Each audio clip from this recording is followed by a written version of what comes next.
Whew. Lord Jesus. What's going on, everybody? How are we doing? How are we doing today on this Monday? Good evening to everybody. I figured I'd come on a little bit earlier tonight. I was a little late last night, but I got y'all tonight. We're gonna have a little conversation. Bitcoin is up. Bitcoin is at $67,000. Ooh. Ooh. Ooh.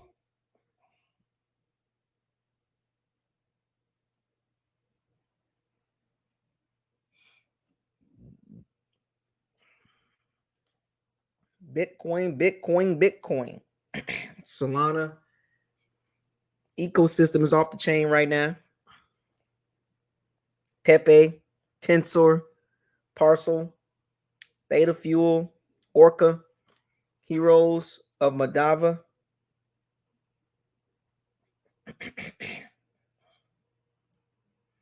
Y'all better get on this. Omni Network, Crobcoin, BitTensor, Wormhole. Solana is booming right now. Don't sleep on Solana.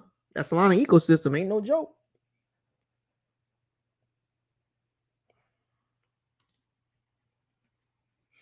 Oh, my bonk is not doing good. It's down 4%. I got my diploma, my PDF diploma, but they mailing me my my graduate certificate. That's pretty cool. Give everybody a chance to come on in. Appreciate it, man. Everybody eating today? Get your crypto portfolio together.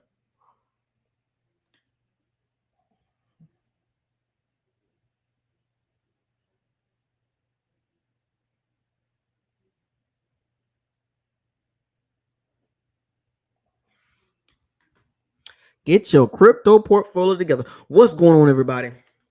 Welcome to BucosLocker. Subscribe to the channel, like the channel, share all the videos. Don't forget to hit the notification bell icon to notify you on all new videos that's posted on the channel. Shout out to all the Pirates and Sea Bandits. Thank you for joining. Yes, indeed. Tonight or this evening, we're going to talk about two more positions that could be filled in the first 4 rounds. Tonight's discussion will be receivers, cornerback. Both are needs. All caps. I'm going to tell you why.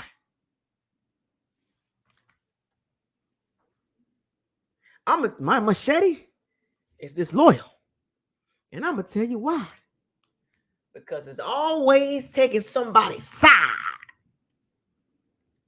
Both are needs. They need to be filled. And I'm going to tell you why tonight. Based on how this team is structured, we are behind in a couple positions. These are positions of need. We talked about O-line and D-line yesterday. Position of needs. Both of them. I'm not talking about we just get the best available player. The BAP, the BAP. No, every single position that I'm naming are major needs. Now, receiver, I wouldn't say major need, but it is a high priority. Well, let me rephrase that. If I had to put it on a scale of 1 to 10, a receiver, 10 is being a major need. Like you need one. Like O-line, D-line is a 10 for the Bucs. Cornerback is like 9, right? Receiver is like 7. Because we can use another one. A high-end receiver. No, nothing against Raheem Jarrett and Trey Palmer. But this draft, it is so deep, and we're gonna go through a lot of these receivers. It is so deep, and it's like it's just the reality of the situation. There's just better talent that's available for the Bucs to pick a receiver, right? And this talent can last all the way until round 4. The Bucs got 2 third-round picks, and they have a 4th-round pick. So do not be surprised one of those 3rd-round picks is a receiver, and I would not be mad. The pick can be in the 1st round. Depends on how the draft board fall. It could be in the 2nd round, but the great spot for a receiver for the Bucs will be the 3rd round. One of those 3rd-round picks will be pretty much perfect. Would be perfect. Now, if they get one in the 4th round, look, you should be able to get a receiver in the draft, this draft class, period. I don't want to hear anything about people saying, oh, the Bucs don't need to get a receiver. You are a cotton picking lie. You're lying to yourself if you tell yourself that the Bucs don't need to draft a receiver in the first 4 rounds. You know you're lying. Mike Evans is a year older. Chris Godwin is 29, about to be 30. And we have some unproven talent behind Chris Godwin and Mike Evans. It's just what it is.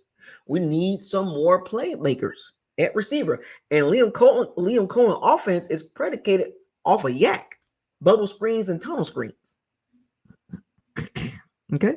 You wish, what's up, man? Fire the Cannons, Tony Scorpio, Pay, Young Deezy, what's up, man? Javon Baker, nice. Tez Walker, he's nice too. Johnny Wilson, no,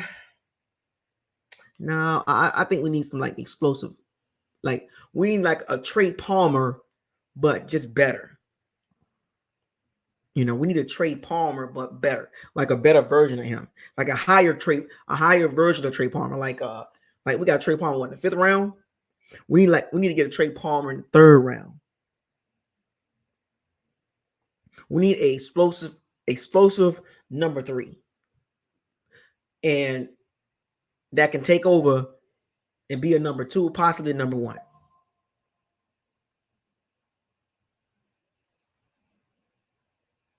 I'm just saying.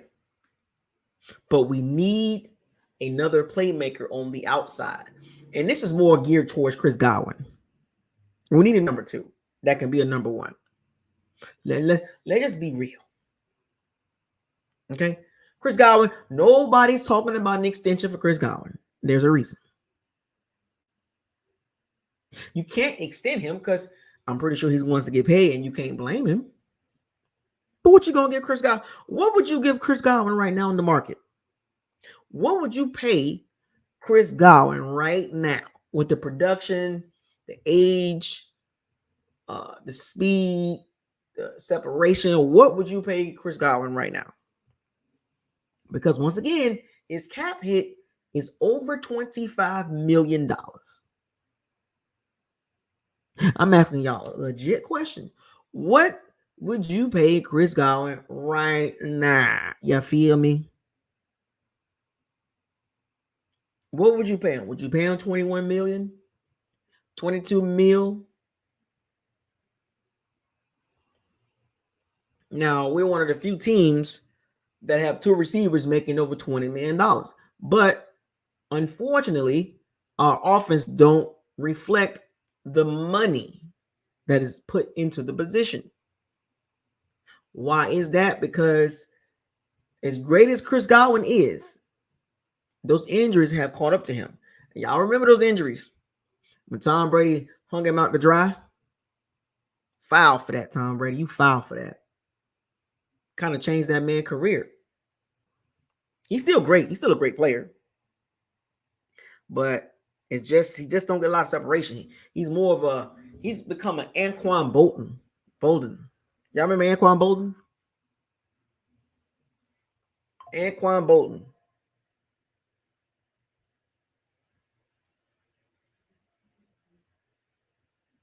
He remind me of him. You know, possession receiver, not explosive, You got to work him in the slot because he's a good route runner. You can't put him on the outside consistently because that's not his strength. Like, he was an outside guy at Penn State. He actually, what's crazy? Chris Godwin ran a 4.4. I think he ran a 4.42 or a 4.43 or 4.44 or something like that at the combine. Chris Godwin he's had some really good seasons. His best season was as far as like productivity, like big plays, was 2019. That's when he was with Winston. I think Chris Godwin had like 1,400 yards. He had like 80 catches. He was getting down the field quite a bit. Winston was bombing that bit to Godwin and Evans. And that was peak Chris Godwin. When Chris Godwin had the quarterback that'll fire the ball down the field consistently. A lot of risk, and that was peak Chris Godwin. I mean, he didn't need 100 catches for 1,000 yards. He just needed 86 to get 1,400 yards. See the big difference? Now Chris Godwin is more of a 90 to 100 catch guy, but 1,050 yards. You know what I'm saying? That's not highly productive. That's a lot of catches and key. Well, let me rephrase that. That is a lot of production, but that tells me there's a lack of explosion. That tells me you are a possession receiver. And if the Bucs had a better tight end, Chris Godwin wouldn't get 100 catches. He wouldn't be close to 100 catches. But the fact that the Bucs don't have a high-end tight end, he's going to get 100 catches. So Chris Godwin is kind of like playing the tight end role too, because he runs those routes up the seam, those tough routes. 100 catches for 100 yards it's not nothing to be jumping up and down for. I mean, it's like you can jump up and down from a third down perspective, key moment perspective, but you look at some of these younger receivers and guys coming in for the last couple of years, they're getting 1,400 yards, 1,500 yards, and Chris Godwin barely touching 1,000, which is a good plateau for him. But like I said, the 1,000 yards now is not really the same as it was a couple of years ago when it was 16 games. 1,000 yards in 17 games as a receiver is like the running back situation. Getting 1,000 yards in 17 games is nothing really to jump up and down for. It's like 58 yards a game. The new, I'm gonna tell you right now, I keep saying this. This goes for receivers. The new 1,000 yards is 1,300. For you to want to, if you want to play with the big boys, the Jamar Chases, the Justin Jeffersons, the DK Metcalfs, the AJ Browns, the guys that got high end potential to get 13, 14, 1,500 yards, 1,600 yards, you got to 1,300 is the minimum. You hear me? You hear me now? 1,300 is the minimum. The 1,000 yard is the new 900. The new 800 yards. And then you got to look at it. You get 1,000 yards. How did you get them? How did you get those 1,000 yards? Is it off of 70 catches? Which is, well, you know what? I'll be okay with that. I'll be okay with 70 catches for 1,000 yards. That means you've had some explosive plays. But I cannot jump up and down for 95 catches for 1,075 yards. It took you 90 plus catches to get 1,000 yards. You should be hitting that 1,000 yard mark around about 70 to 80. I'm just giving y'all the reality of the Bucs situation at receiver. Mike Evans is still going to be highly productive. He's still going to be a top 12 receiver, right? I mean, he led the NFL. He was tied for the NFL in touchdowns. He's still going to be a big play guy. He's still going to be, a long strider. He catches his speed farther down. The further he gets down the field, the more explosive he becomes. But the problem with Mike Evans is he doesn't make any plays between 0 and 10. What I mean by like Yak, you got to get him 15, 17 yards down the field, 20 yards down the field before he becomes a major threat. Anything under 10 yards, he's not a major threat. He's not a major threat to break tackles, make plays with his feet, make people miss. That's not his game. So when you factor the depth and you factor in who the stars are right now, you got to ask yourself, should the Bucks draft a receiver in the first, second, or third round? I've seen a mock draft today. It had Xavier Worthy in the second round. And you know what's so crazy? I wouldn't even be mad at that pick. Because we need somebody. Because think about it. If you pair Mike Evans with a guy like Xavier Worthy and Chris Godwin getting that 0 to 10 yards and Mike Evans going down the field with Xavier Worthy, boy, that's a nice little combination of, a big body receiver and a super explosive guy with yak, and he can return kickoffs and punts. So not only Xavier Worthy can give you that element, is catching the ball, he can also give you that dynamic attribute about him as far as being a playmaker. And that's what the Bucks need. And I'm not, like I said, this is not knock on Chris Godwin. I'm not pushing no narrative or nothing like that. I'm gonna make that clear. I'm just giving y'all what I see with the Bucks receiver core. They can definitely use a guy like Xavier Worthy. And there's other guys that they can use. And I'll get to those guys. But I'm just throwing a name out there because I seen the mock draft today that had Xavier Worthy going to the Bucks in the second round with the 57th pick. Now, do I think Xavier Worthy will get to 57? No, probably not. But there are some sleepers out there in the receiving group. And yes, we're going to talk about cornerbacks as well because it's pretty much a matchup situation. In today's NFL, it's a passing league. You either got high-end receivers that can consistently beat people one-on-one and get yak and be explosive with the ball in his hand, or you got some top-end cornerbacks or second-tier cornerbacks that can pretty much make plays, whether it's getting pass deflections, interceptions, or just locking down the receiver and making his life hell, making quarterback think twice. And that's just what it is.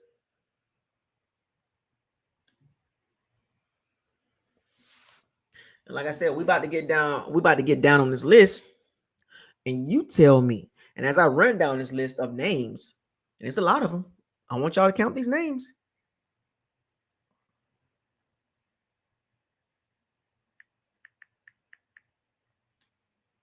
You tell me. You tell me. My Jalen Ramsey voice. You tell me. So let's get to it. All right. So here's the receiver prospects. Okay. And you tell me. Okay, you got Marvin Harris Jr. We're not gonna get him. Malik Neighbors, we're not gonna get him. Romeo Oduzier, no, we're not gonna get him. Brian Thomas Jr. That's where it gets interesting. He's popped up in a few mock drafts of the Bucks. His name done risen up some draft boards. Well, I ain't gonna say my draft board, but his name has been the talk of the draft community, of the NFL draft community. He's probably risen up into the top 20. At this point now, I'll kind of be shocked if he's there at 26. If he's there at 26, should the Bucks take him? He's a high-end, high potential receiver. The Bucks haven't had that type of receiver since Mike Evans. Think about this, folks. It's been over a decade since the Bucks have drafted a receiver in the first round. Think about that for a second, folks.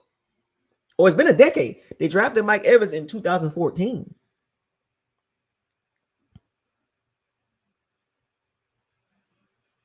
Was it 13? Was it 2014? No, was it 13?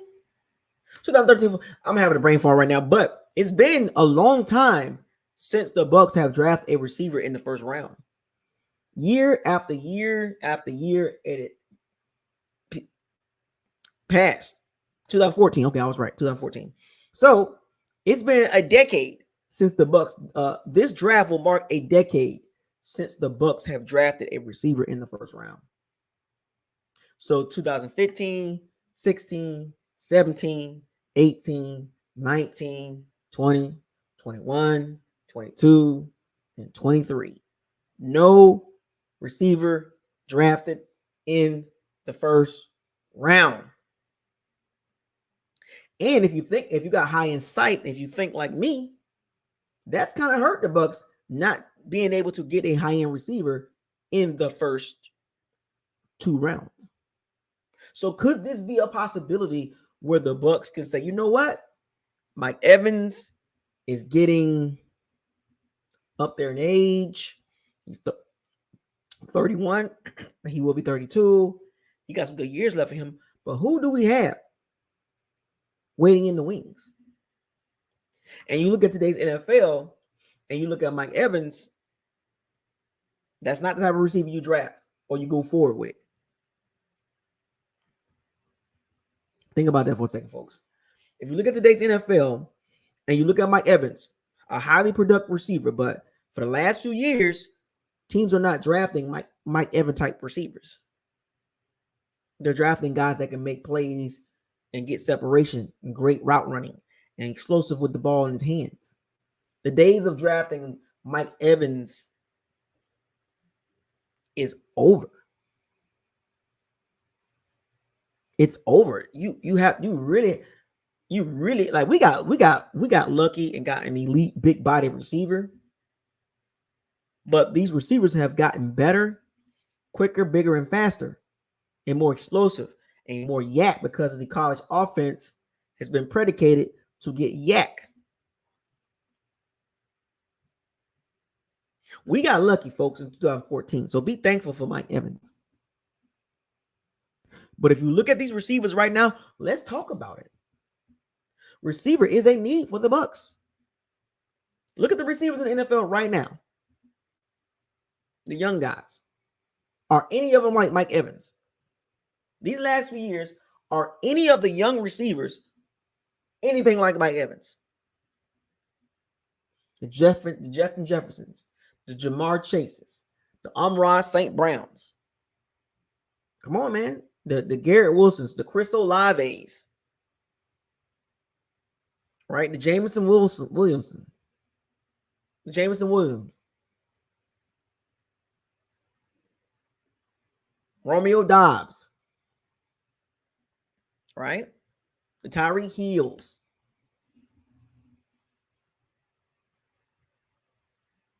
Now you can say Drake London, but yeah, that's not normal.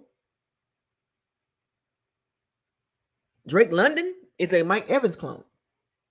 He's not going to be, I don't know if he's going to be exactly like Mike Evans, but he's built exactly like him. He's not going to get a lot of separation. He's just a big body guy. Yeah, DK Metcalf, but he's way more explosive than Mike Evans. Way more explosive. Yeah, Michael Pittman is another one. But look at this though. I can name several explosive receivers, but we really got to think hard to get a Michael Pittman or Drake London. Keep naming those type of receivers. Let's keep going. Where the league is at right now and versus what we have. So you got Michael Pittman Jr., you got Drake London. Okay, keep going. You got the Puka Nakuas, explosive with the ball in his hand. Oh yeah, Mike Williams. Okay, Mike Williams. I'm talking about recently. Mike Williams is not young. Mike Williams is like 30. I'm talking about in the recent drafts. Mike Williams was drafted like 7-8 years ago. I'm talking about recently how the NFL and how teams are drafting receivers. What are they drafting now in the last couple years? Okay. Tank Dell. The Nico Collins is a Mike Evans clone, kind of like, right? But Tank Dell, right? The rookie from the Ravens, the Ravens receiver. What's his name? The Legitterbug. What's the Ravens? I can't think of his name right now. Why can't I think of his name? He's really good. Jordan Addison. Right? What's the receiver from the Ravens name? I can't think of his name right now. Zay Flowers, yeah. Zay Flowers, Christian Watson. These are super fast, explosive guys. CeeDee Lamb, right? We talking about the last few years. Look what teams are doing. Justin Jefferson. I mean, look what these teams are doing, man. Don't get mad at me. The Pittsburgh Steelers, Calvin Austin. George Pickens is more of a kind of a Mike. Well, George Pickens is fast, so I don't know why I put him at. But look at these receivers I'm naming. Do the Bucks have Jaden Reed? That's another one from Green Bay Packers. He's nice. Rashid Rice. I've named about 20 receivers already. Come on, folks. What are we doing here? We got to get something like that, right? Deontay Johnson.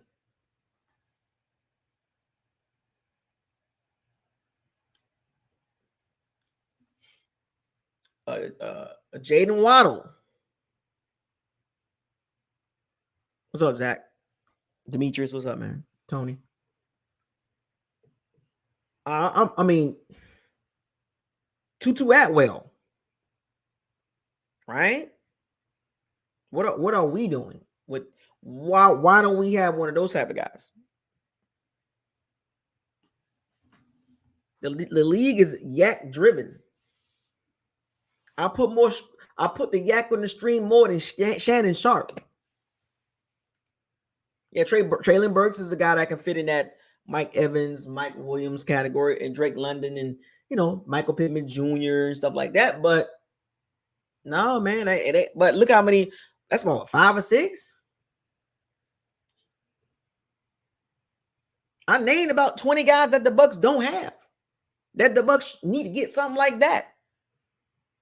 My point is, when it comes to the receivers for the Bucks, they need something like that. We can pass him the ball. He can get yak. He can make guys miss. He can be explosive. And that'll unlock even another level in the offense. Now, am I making the case? Should they do it in the first round? No. You make your own case. This receiving group for this draft class is one of the best I've seen in a long time. I mean, from top to all the way from the first round to the 4th round. Let's get to it. Let's talk about it. Brian Thomas Jr., Xavier Worthy,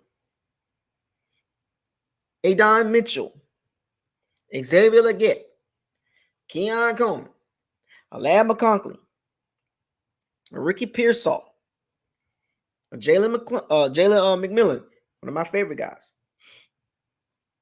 Jalen Polk, I like him too.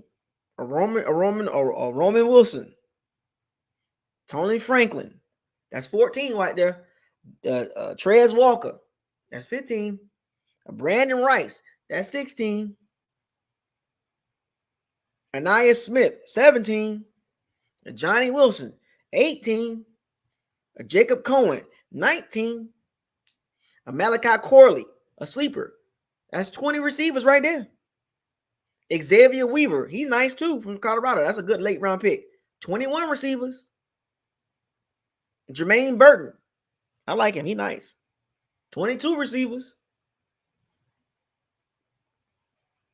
Drake Stoops, short guy in the Bob Stoops son. A Marcus Rosemary Jack Saint. A Javon Baker from Central Florida.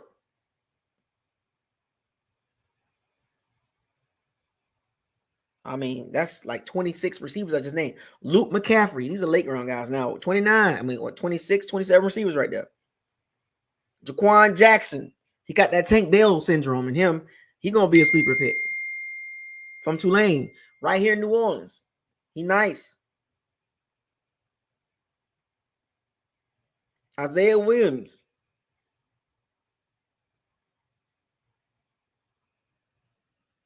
A Jamar Thrash.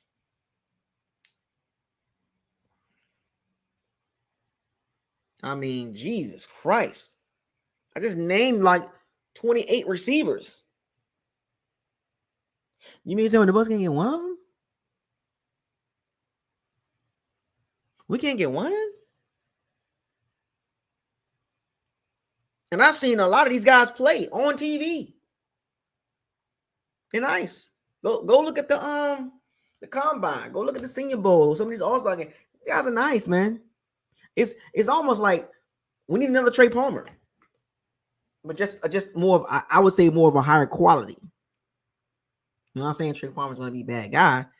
I'm just saying like as far as like instead of getting a Trey Palmer in the 5th round, can we get a Trey Palmer in the 2nd, 3rd roundish type situation?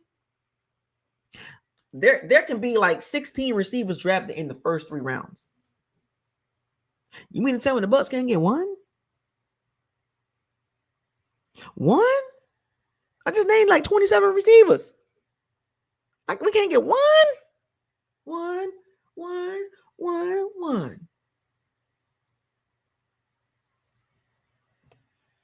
Jason Light,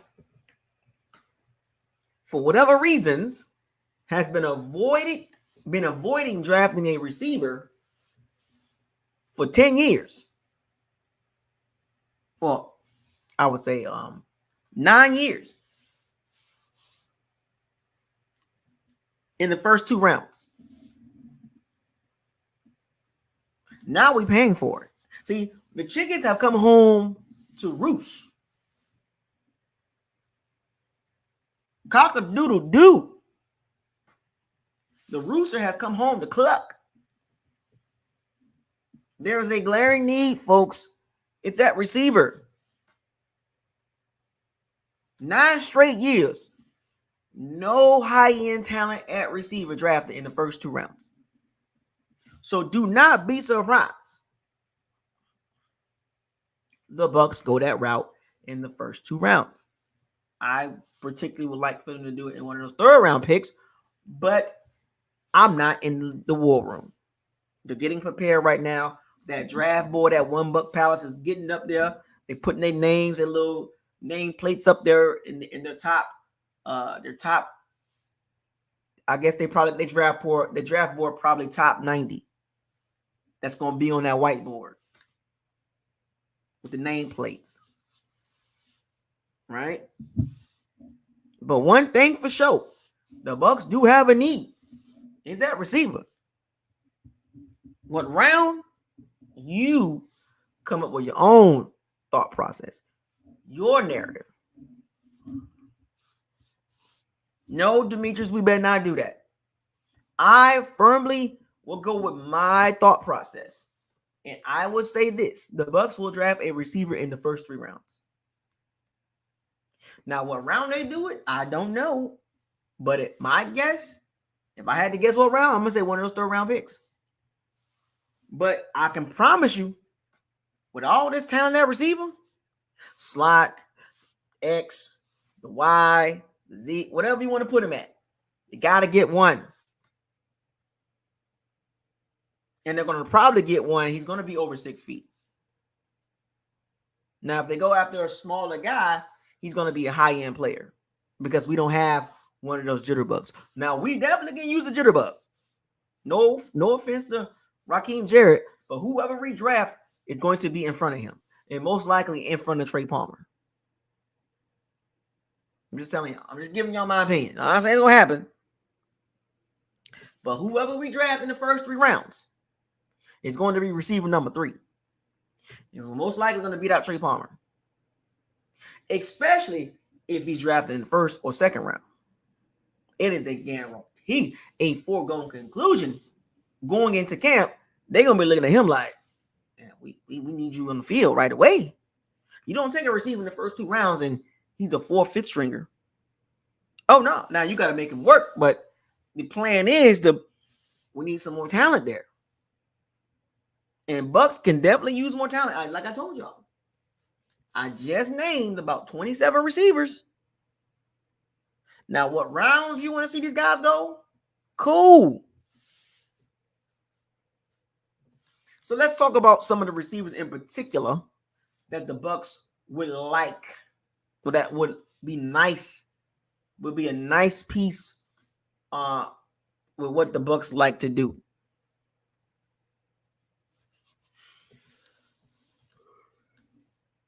Let's talk about it. We're gonna go in reverse. We're gonna go in reverse.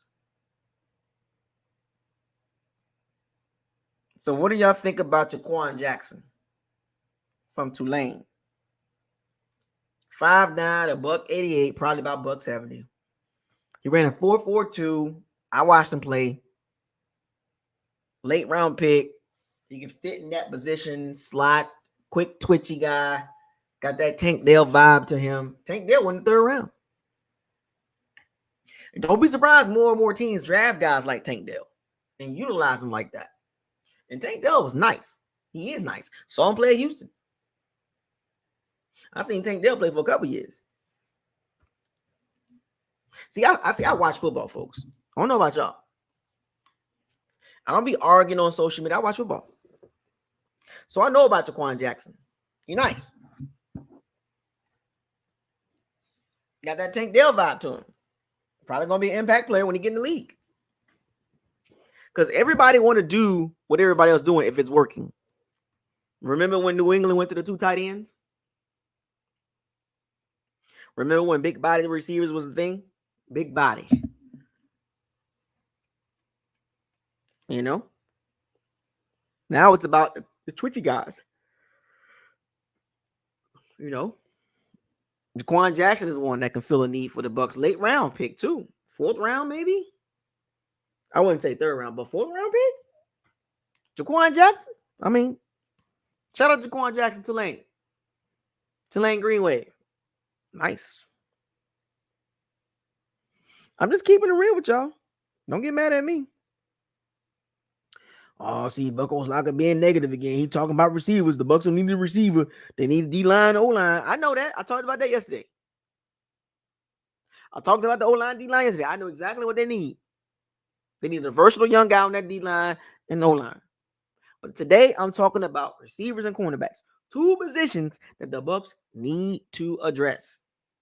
And for the Bucs to become a high-end team, these are 2 positions that the Bucs must address.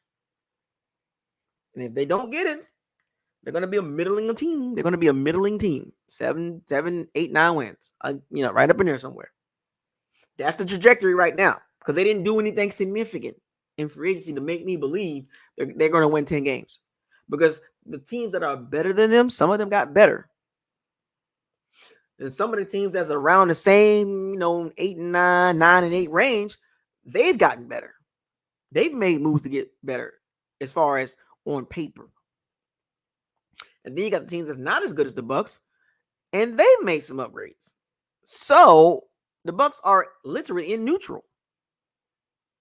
Like, what are we doing? Do something. Can't. Don't have any money. Because they're going all in 2020, in 2021. Running it back. I want to run it back. You can't run everybody back. You can't keep running it back. Got to make some changes a little bit. What about Drake Stoops? Y'all like Drake Stoops in like the 4th round, 6th round, 7th round?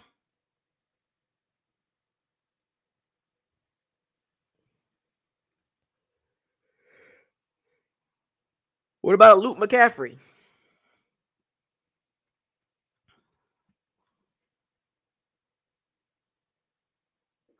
That 4th round, 6th round pick? The Drake Stoops. Luke McCaffrey. Ow.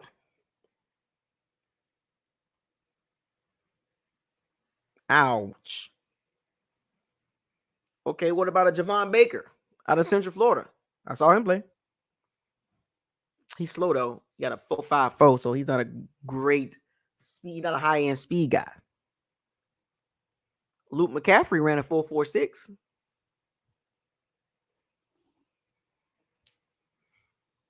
But he got top end speed.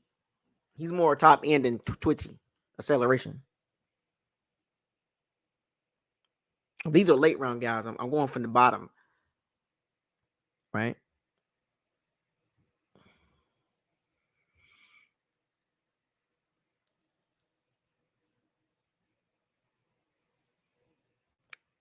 Drake Stoops can make some noise as a slot guy, but we got Chris Godwin there. So you try Drake Stoops, and you got Chris Godwin. What you gonna do with Chris Godwin and Trey Palmer?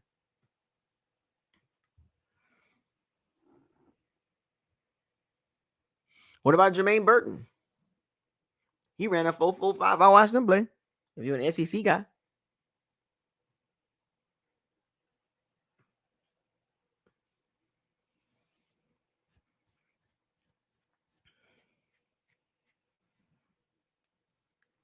I'm just saying, big play guy. He runs great routes. Xavier Weaver, he ran a 4.54, so he's more of a top end speed guy.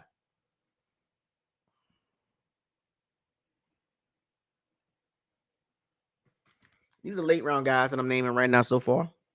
That fourth round, maybe we can grab one. See, there's depth all the way into the fourth round. Dip, baby, dip. Come on now, dip, dip, dip, dip. Come on now, dip. Malachi Corley. He's been shooting up a lot of draft boards, not just some of the Bucks fans, but I seen some of the Powers and C bandits mention Malachi Corley. I watched him play at Western Kentucky, right? And he's highly productive. He's more of a twitchy guy. He can definitely go. I've seen some drafts. He's been on some visits. I done seen him in some second round mock drafts. He got that Tank Dell vibe too.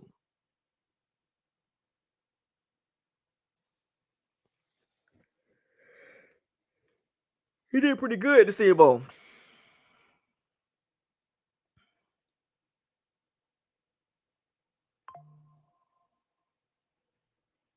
I'm just keeping it real with y'all. He ran the 4.53, but he's more twitchy.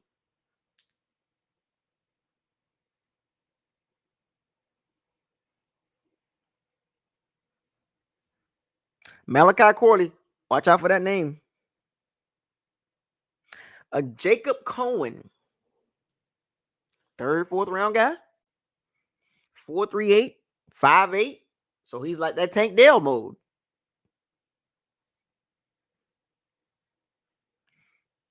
He's a quick, shifty slot receiver who is dangerous, who's a dangerous route runner and capable of producing yards after the catch. What do the Bucks need? Yak receiver.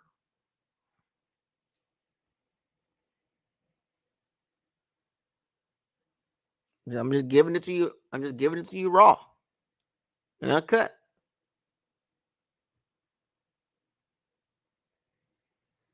What about a Johnny Wilson?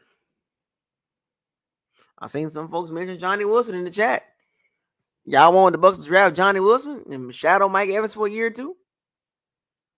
Or he gonna change the tight end and become a Darren Waller or a Jimmy Graham?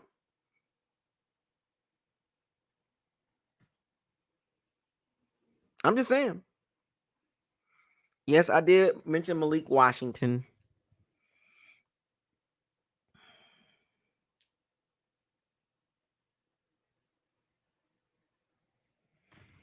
I called his name. I called his name.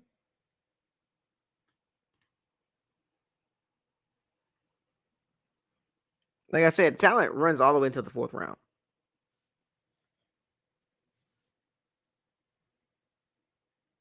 It's just what it is. But the Bucks need a yak guy. If you don't put the yak down, Johnny Wilson.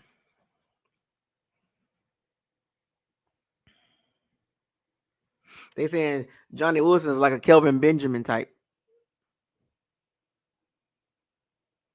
But he does have issues with dropping passes.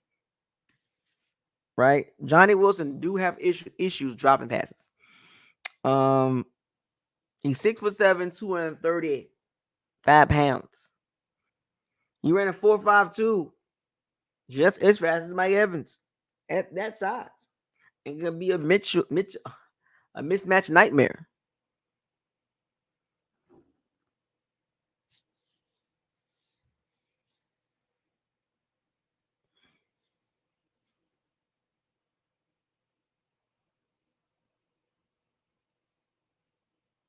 I'm just giving y'all some good picks here. Late rounds. And Ananias Smith, slot receiver. A Brendan Rice from USC, 6'2", 208 pounds. 4.5 flat. Third, fourth round pick, maybe.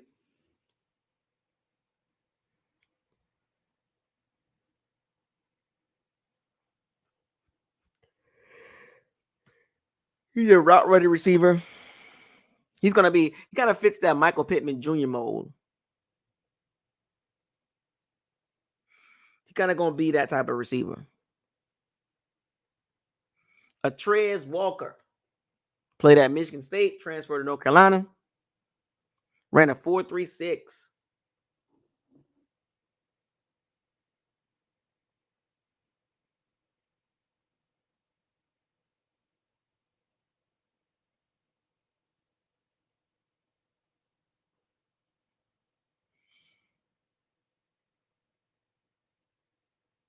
He dropped a lot of balls too. Trez Walker.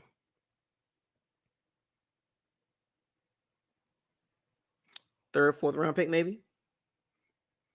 Troy Franklin. Now we're getting somewhere now. We're starting to get into that third round range. Troy Franklin.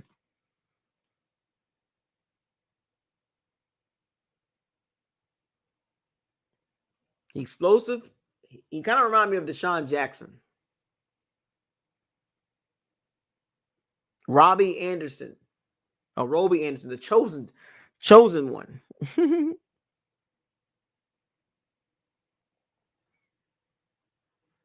Second, third round pick, maybe. A Roman Wilson, 5'10", 186, 4.39. Slot guy.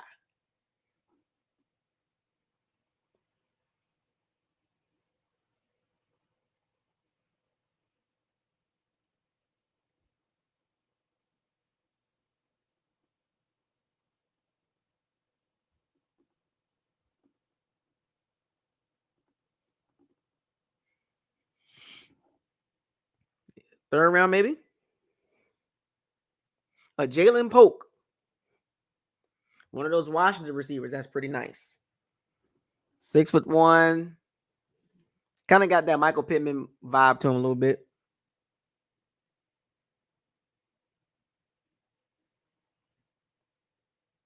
He's going to be nice. And Jalen McMillan, one of my favorite guys.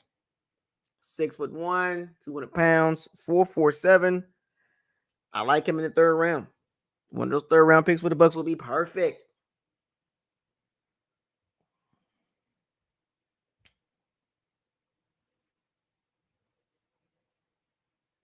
Slot guy. We'll need something like that. Ricky Pearsall,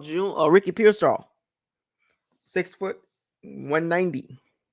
Second, third round pick. Now we get into that second, third round pick type guys. Great quickness, great route running ability. I'm a Florida guy, so I'm like, let's go, Ricky Pearsall. Let's get it. The dude can run routes, man. He got that Puka Nacua in him. And he can play inside or outside, too.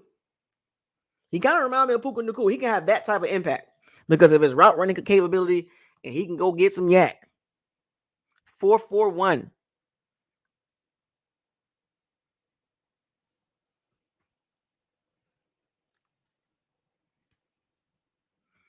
He ran a 4.41 at the combine. Pro day, he probably ran like a 4.39. Lamb McConkey, which now we're talking about that second round, straight up second round pick. Ricky Pearsall, Lab McConkey. He doesn't remind me of Puka Nacua, Lab McConkey. He reminds me more of he's more of a Garrett Wilson than a Chris Olave. Right? 5'10", so he's short. Right? He ran a 4.39.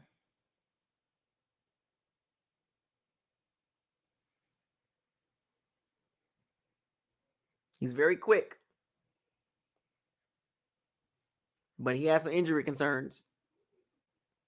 And you can't put him on the outside consistently. You have to put him in the inside. Slot guy. Perfect slot guy for the Bucs. Keon Coleman. Now we're talking about early second round, solid straight up second round pick. 6'3", 213 pounds.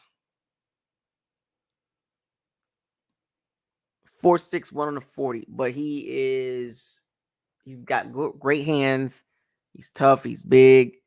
He can return punts. He got the top end speed versus quickness and acceleration. So if you're looking for that from Keon Coleman, you're not going to get that. Now I'm pretty sure he's going to drop a little bit because of his 40. And I said that he needed to run like mid 4.5 at least. But Coleman can offer return abilities. Punt return and also kickoff too, if you want him.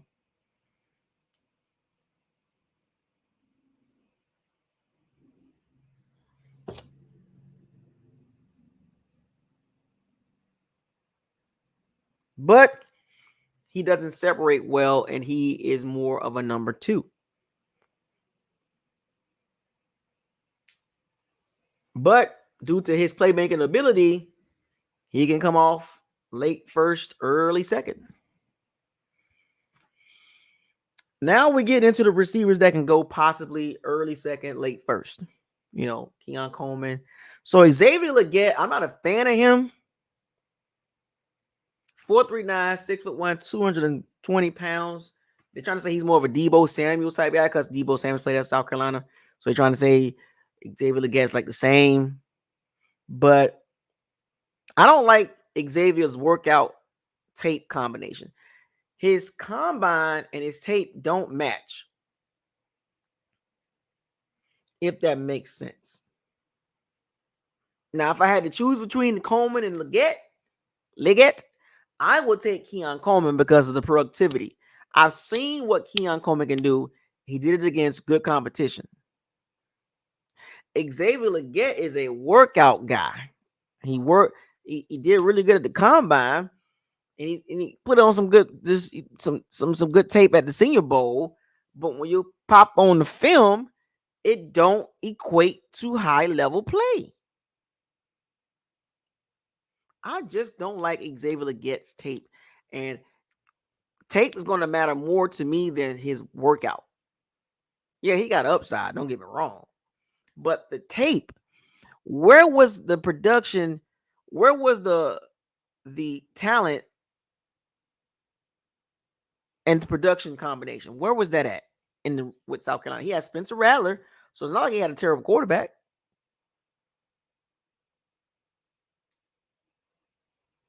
I just don't trust Xavier Legette. I would not take him early second, trade him back into the early second round pick if the Bucs was to do that. I would not touch Xavier Legette. He's more of a workout guy for me. I don't like it.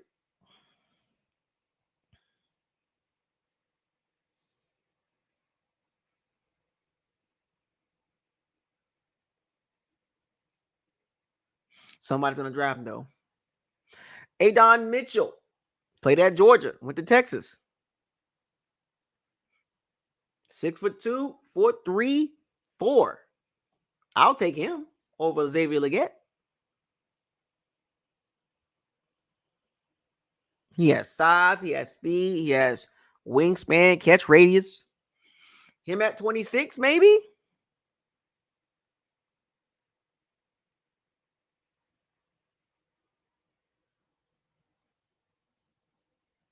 Oh, Adon Mitchell has diabetes. Ouch. That's not good.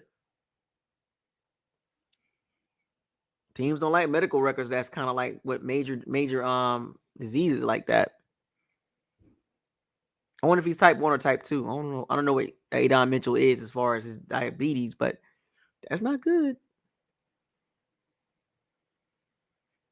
Xavier Worthy. I like him.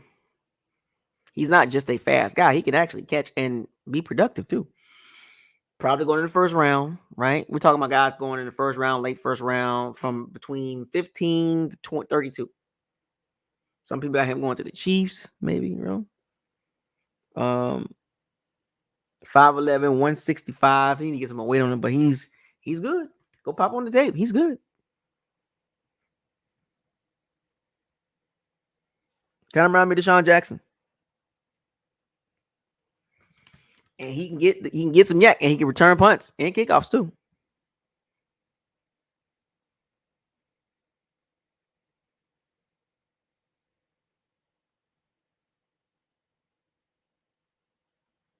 Brian Thomas Jr. 6'2", 209 pounds, 4.33. He will be perfect for the Bucs, but I don't think he's going to be there at 26.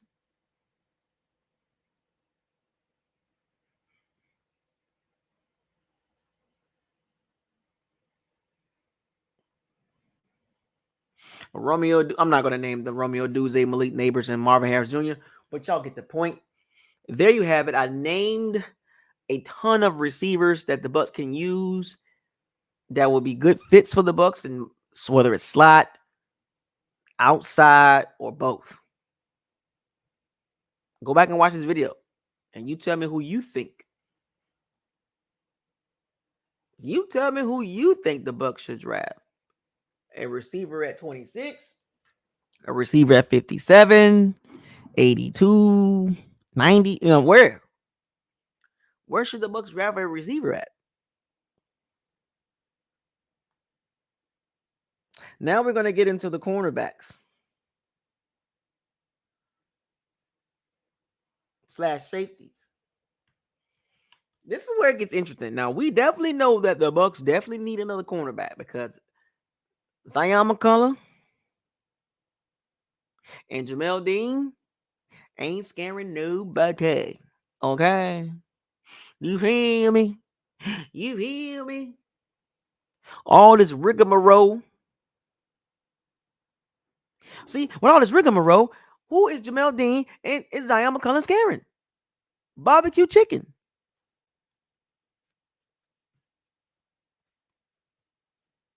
Big Hand, what's up? Big Bang Hand. Big Bang Hank.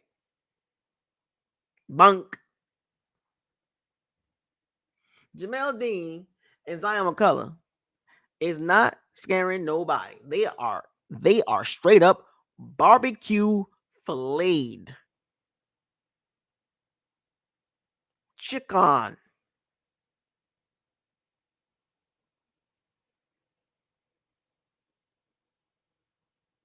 I'm just saying.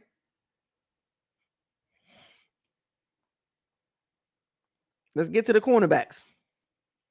Quentin Mitchell. The Bucs got no shot getting him.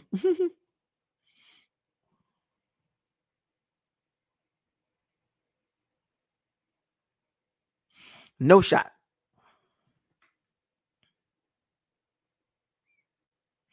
Teron Arnold. The Bucs possibly could get him, maybe. He might go far to 26, but I doubt it.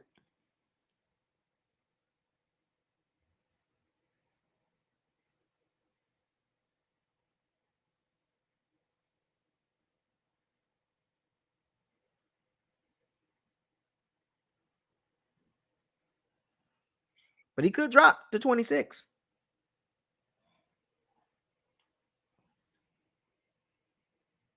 Nate Wiggins.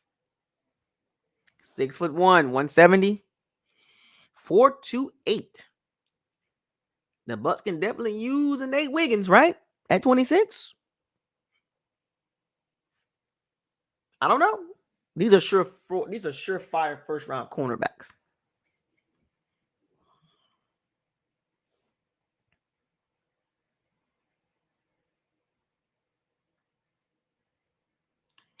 I'm just saying. Cooper Dean Jones. That guy at 26. What are we doing? Would we pull that trigger? Would Jason Light make that selection?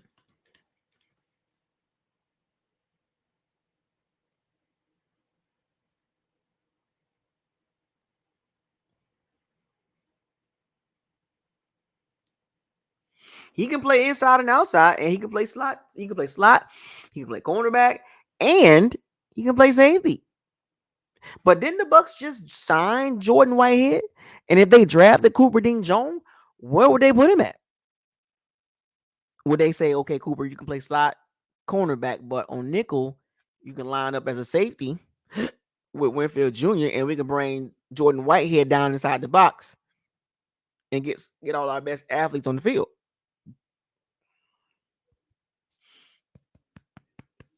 And he can return punts and kickoffs.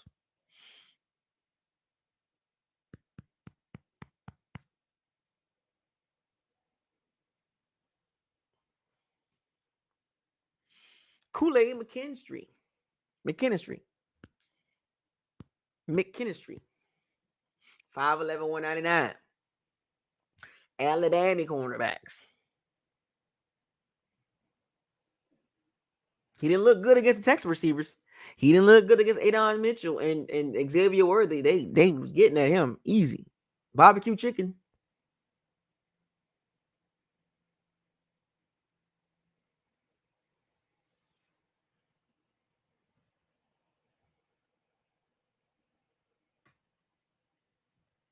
He might be there at 26.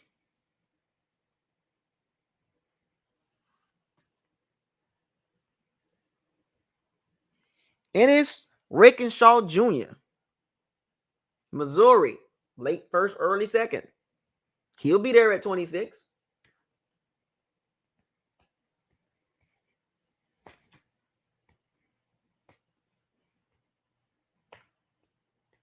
Kamar Lasser.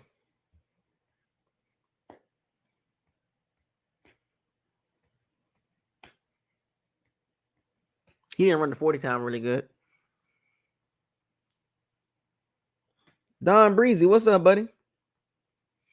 Don Breezy, baby. Max Milton, my guy. My sleeper pick, Max Milton. He slid up the draft boards, folks. He slid up to that late first, early second. He had a great combine and a great Senior Bowl.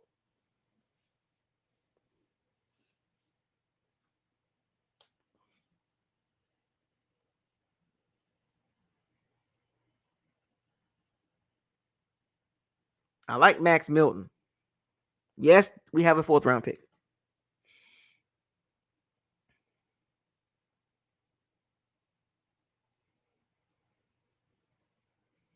Max Milton will be perfect for the Bucks with that 2nd round pick. I don't think he's going to fall to the 3rd, though. Cam Hart, 6'2", 204 pounds.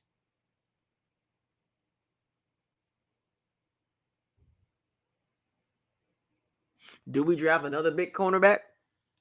6'2". We just had Carlton Davis. Cam Hart is kind of like the same clone.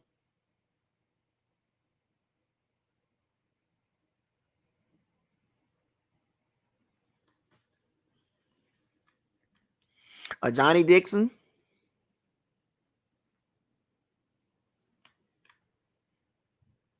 A Javon Bullock.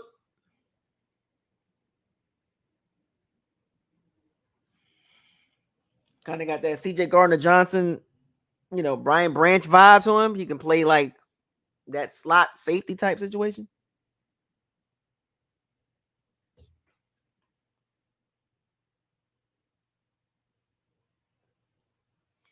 A Chris Abram Duraney from Missouri, the other Missouri cornerback. He's nice.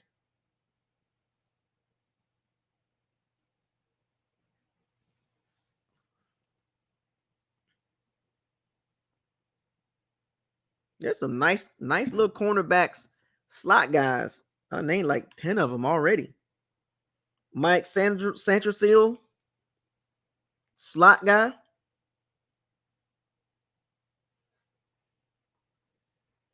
TJ Tampa. I seen him play for a little bit. I seen a couple games, not like the full game.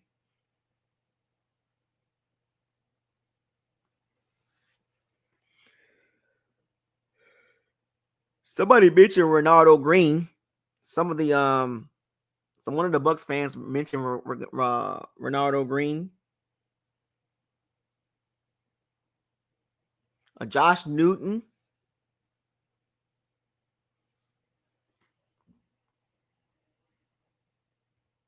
Kyrie Jackson, 6'3", 203 pounds.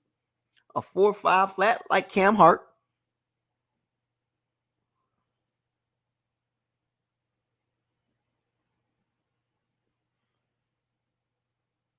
But they say he had major character flaws, though. He got kicked out of Alabama. Kalen Carson.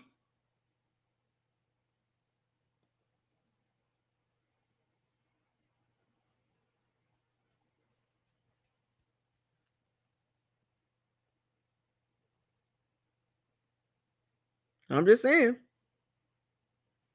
I named a bunch of cornerbacks, man. Slot / corner. I can get to a couple of safeties, but I don't think we're gonna get a safety. Not so early. Josh Wallace. Some decent cornerbacks, man. I don't know. Kalen King, man, his draft stock dropped big time.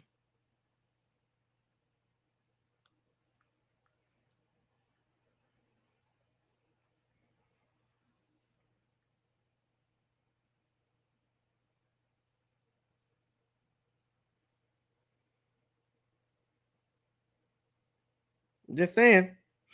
Let's get to the safeties. There's a couple safeties that the Bucks could probably get later rounds, but I wouldn't hold my breath on it. Then we're gonna wrap this up with a nice little conversation in the locker room. We're gonna get to chop it up for a little bit, right?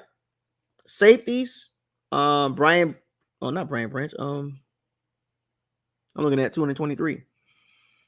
Um, Cooper Dean Jones. They say he could be a safety, right? Tyler Nubin, sleeper guy. That'll be a perfect second round pick.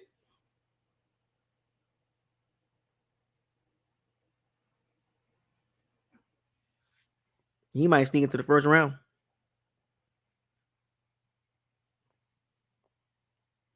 Cameron Kitchens. I had high hopes on him that the Bucks can possibly draft him, but his combine was so terrible. He ran a 4.5. He ran a 4.65.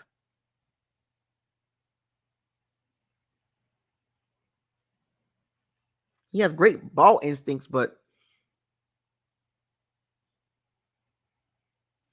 man, he ran so slow.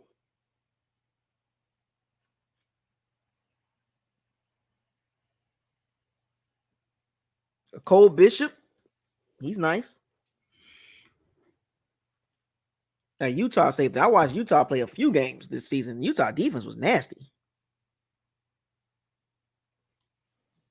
Big Bang Hank, Kenny Logan Jr. No, we'll get to him in a second.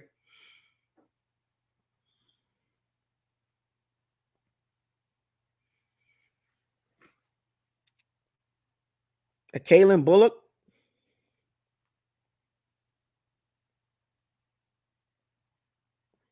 Tyreek Smith, Evan Williams, that Sloan Zavaki, that running back / safety guy.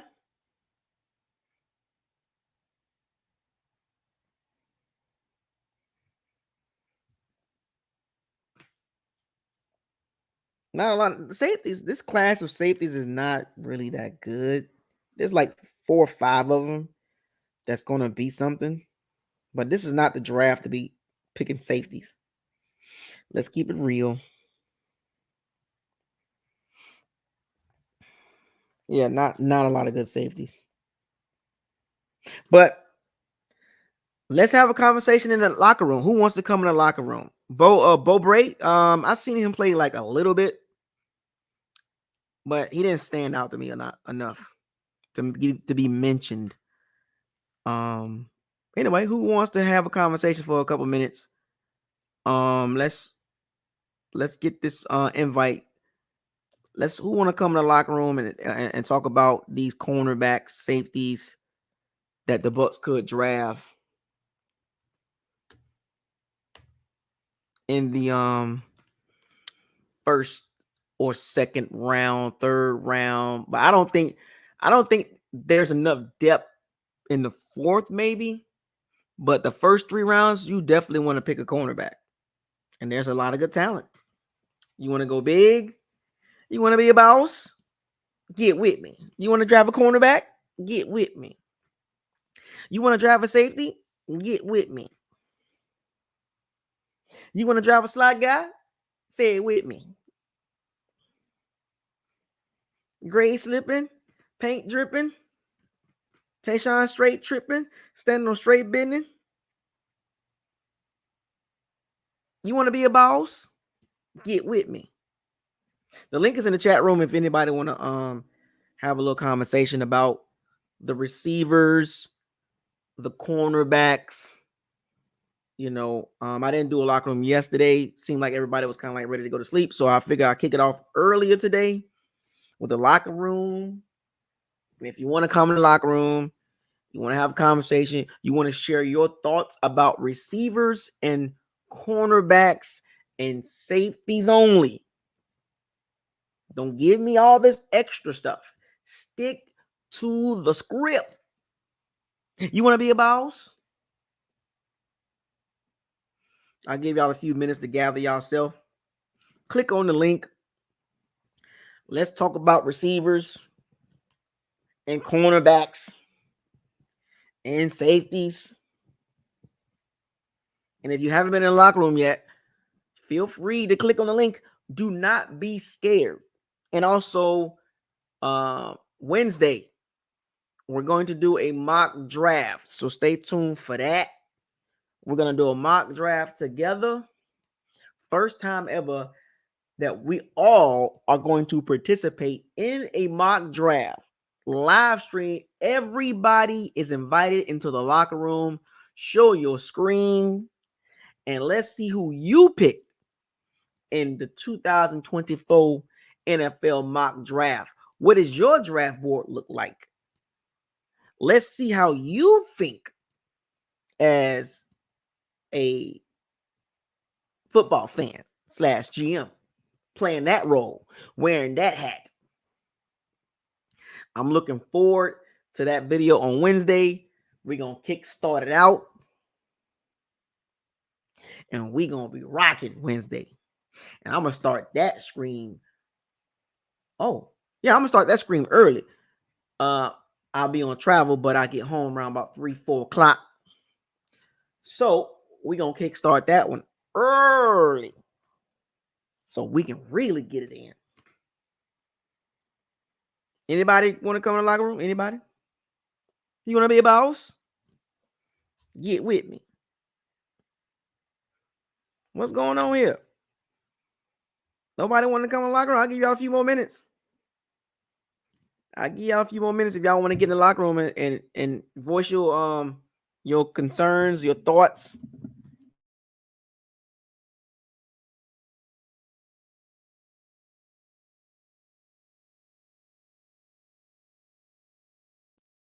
If you want to voice your concern and your thoughts about the receiving situation with the Bucs or the cornerback situation, which one is more important?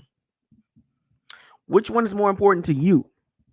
You want to be a boss? Get with me.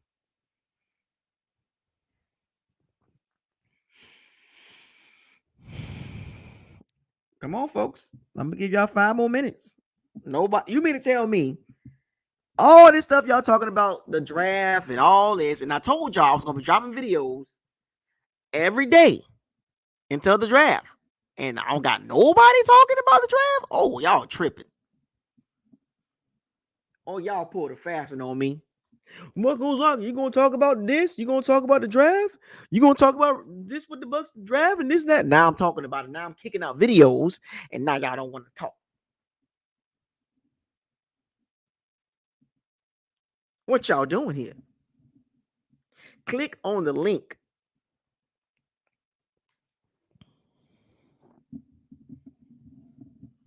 Told y'all I'm dropping videos every day. Told y'all. I missed Saturday, but I'm on it. I told y'all. Sunday, Monday, Tuesday, Wednesday, Thursday. You gonna get me 4 days out the week. 4 out of the 7 days. And I can't get y'all in the locker room. I'll tell you one thing. I know one thing. Wednesday, y'all better be in that thing.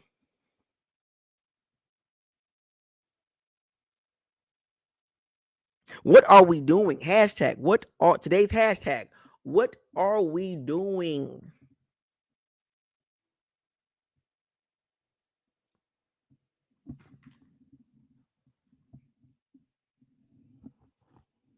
I'm just saying. I'll give y'all 2 more minutes. I'm gonna wrap. I'm gonna clap this up. Clap y'all in the coma. 2 more minutes. Anybody, somebody, you scared? Say you're scared. Tomorrow we're gonna talk about linebackers and running back. We're gonna talk about linebackers and running back tomorrow. That's what we're gonna talk about tomorrow. Linebackers and running back. 2 positions that the Bucks could fill, but it don't have to be in the first 2 rounds, right?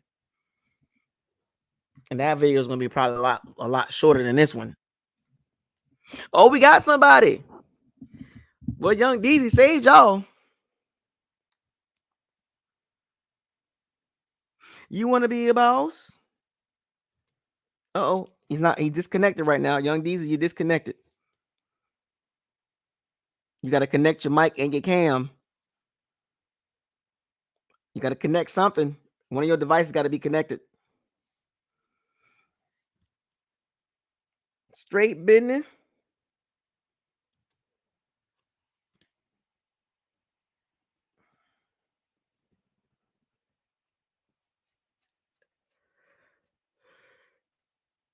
You try to join, but you got to connect your cam or you got to connect your mic to join the locker room.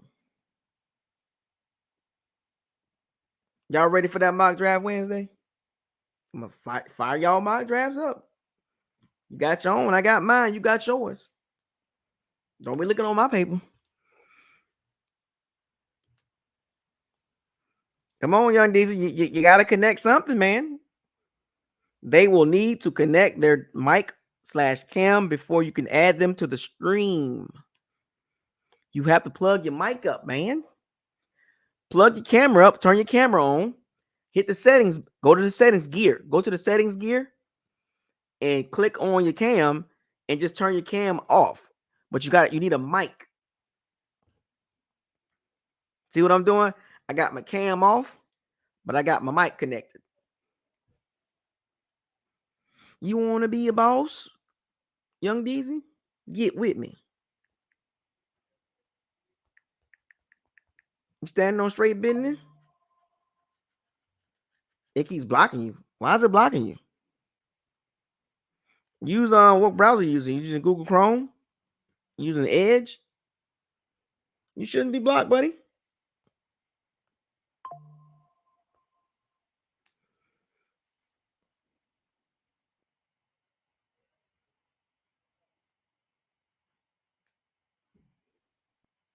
I don't know why it's blocking you. Shouldn't be blocking you, man.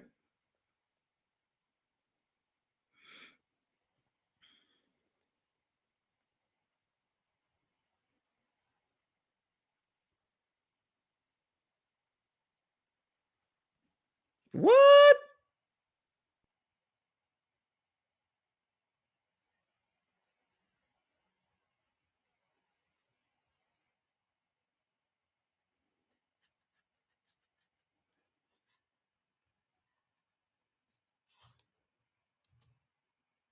Yeah, try one more time.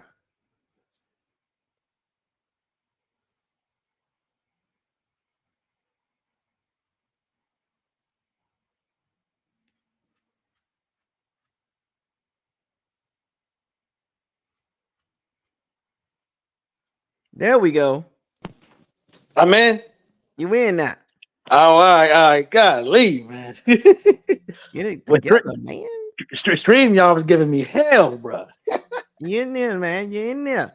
Yeah, man. Oh man, I'm telling you, man. I really think that I would say depending on who on the board, I mean, we'll probably I say like if Brian Thomas or if yeah, Brian Thomas is out there, he out if he up there at 26, it's not gonna be the pick that I would want per se, but I'd be cool with it though. If we were to go that route as far as draft a receiver in the first round, I wouldn't have any any bad feelings about it. But I still think, what I'm saying, like I'm on the same page with you. Like we should definitely go O line, D line, or possibly like an outside edge rusher. Within the first two picks, though, I'm definitely with that. And then like if we could do that, then the rest of them picks can be just skill positions, whether it's a running back, whether it's a linebacker, whether it's a receiver or a corner. So yeah, but we or depending on if a team wants to trade down for 26, and then we can trade back and then get some more picks, so we can get some more guys within the top 100. I'd be cool with that. So Boy, that'd be. You know what's so crazy? That yeah, we got 4 picks in the top 100. right. And if they And trade back, 5 picks within the top 125. yeah, if they trade back, and let one of these teams jump up and get a quarterback, jump back up into the first and get a quarterback, if they're afraid that a team's going to pick them in front of them in the second round, and a team say that I want to get 26 and draft Bo Nix or whatever, Right. So, the Bucs say, yeah, we'll do it, but we need your second and your fourth. Yeah. I mean, they'll have 5 picks. 7 picks. I'm sorry, yeah, 7. Yeah. But then if you look at the top 100, they'll have 5 in the top 100, 6 in the top 125. Yeah. Yeah. Oh yeah, definitely. But here's my thing though. Do you think Bo Nix would be there at 26? If that's the case, do we draft him or Penix? You think him or Penix would be there at 26? I don't think Penix will be there. In my opinion, I think he'll go higher than what people think. Like I know some of you know what's so crazy about that situation, and I kind of stopped tuning into what the narrative is. But this is what it is when it comes to these certain quarterbacks, right? Yeah. We saw this in with Zach Wilson, Trubisky, Hunter, Daniel Jones, Mac Jones. I mean, it's just like, oh my gosh, man. Like, where is these guys coming from? You know what I'm saying? Like, they was not highly productive like that Kenny Pickett, with one good season in his 5th year. Mm-hmm. And they just come out of nowhere and they get shot up to the first round. And then they go supremely higher. It's like the JJ McCarthy situation. It's like he should not go in front of Penix. But yeah, if Penix is there, which I really don't want to go down that rabbit hole, right? But I think there would be a higher position of need available, whether it's cornerback or receiver there at 26. Right. If the O line and the D linemen are all going that they want, I would go. If all the O linemen is gone, well, I can say all of, but if Jackson Powell Johnson gone, Graham Barton is gone, right, and Jalen Hurts is gone, Lutu, he's gone. They have options. Then it pretty much opens up all the ideas that they could trade down, or they could take the best player, the best player available, the BPA, where they can go Darius Robinson, they can go Brian Thomas Jr. if he's there. I don't think he's going to be there at 26. They can go Nate Wiggins. He might not be there at 26 either. Cooper Dean Jones, he'd probably be there at 26. They can go Byron Murphy. Man, I don't think Byron Murphy might be there because I done a few mocks, man. Man, they got Byron Murphy. There's a couple of them where Byron Murphy was picked in between 15 and 20. Right. So When you look at him, he's 6 foot, 290 pounds, 97. Right. He mhm. reminds me. He got a mixture of John Randall, Geno Atkins, Aaron Donald vibe to him. He's Yeah, violent. He got good hands, good strong hands. He can hold up and watching him next to Sweat at Texas. Man, they was both of them dudes was just problems, man. Like you couldn't do nothing with them. nothing. Neither one of them. And Sweat is like 350, and he was still getting in there. Yeah, yeah, he fast for a 350 dude. Sweat. Yeah. So watching Byron Murphy, I'm like, dude, this dude gonna be a problem. Like you just when I was watching the college, the football, playoffs against Washington, I'm like, they couldn't do nothing with him. Yeah, And even during the season, they couldn't do nothing. Even Alabama O-line couldn't do nothing with him when Texas beat Alabama. yeah. But would you put him over Newton? Yeah. Okay, okay. Yep. I sure would. Yeah, yeah, yeah. But man, but back to the receivers and the corners. Uh, I would say, yeah, man. If Kool-Aid there, yeah, we might have to pull that trigger, bro. What's going on with this Kool-Aid guy? I already got some background problems, some issues. Oh, I didn't hear nothing about that. Yeah, I was reading it. Dude, don't take the workout serious. Got a little attitude. These things come out, and you can kind of, I'm from Florida, so I know, I've seen these guys talented. They got Yeah. swag. They just got this attitude about them. Like this work ethic is not great. And Kool-Aid McKinstry, he looks like one of those type of guys. Oh man. I'm not So gonna he can judge him by fall. his cover, but just reports always come out before the draft, like work ethic and all that stuff like that. So you can Yeah. take it with a grain of salt. I mean, he's talented, don't get me wrong, but he did have some problems though against certain receivers. Yeah. He You know, did. Yeah, I watched a little bit of his tape, but he to me he had more good plays. So, but yeah, I see what you're saying. Them though, it be them standout ones though. You be yeah, like, and you'll see those for 17 games though. You know what I'm saying. So, he watching his tape, he's more of a trailer than I'm gonna jump on you. He like mm-hmm. he's more like I'm just gonna trail you, see where you go. I've seen a couple games like that. I was like, he's talented, but he does not. He does not. It's almost like the tape don't match up to the talent. Like, yeah, he has some plays, but I done seen some games where he just let receivers kind of like run by him a little bit, and he just kind of like trails them. Mm-hmm. You can't really like NFL. Every week you're playing something. You know what I'm saying? So, Yeah.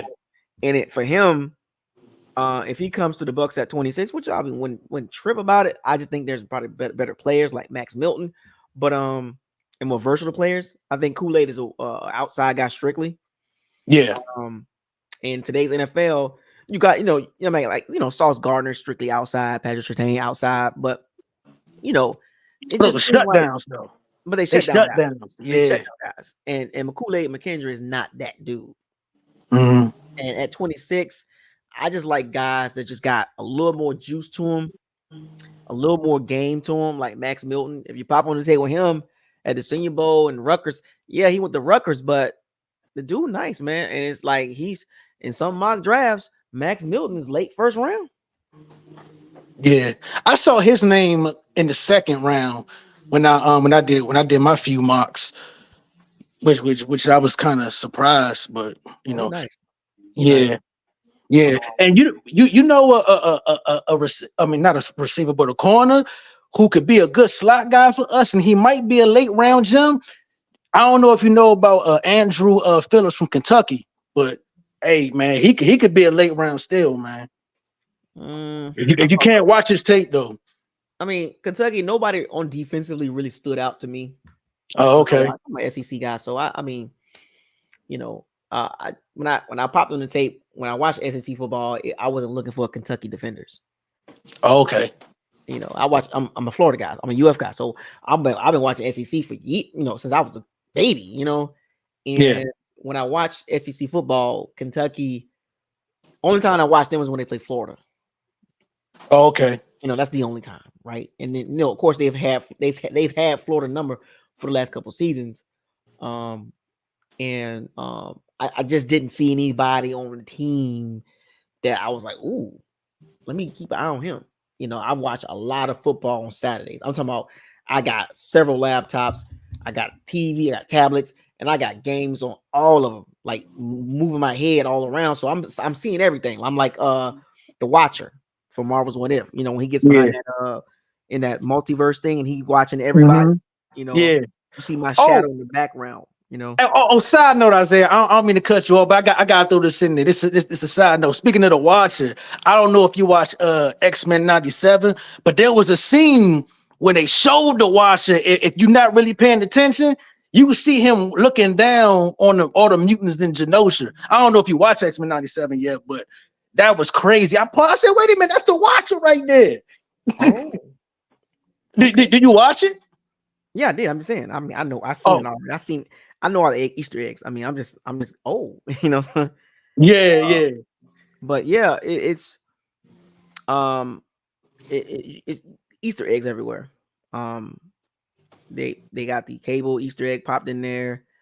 Um, with the X Factor Easter egg with Yeah. Havoc, which is They Scott they Summers, hitting a lot. They hitting a lot. Scott Summers' brother Havoc. Yeah. Cable is Jean Grey and Scott Summers' child What that what got what what Madeline Pryor?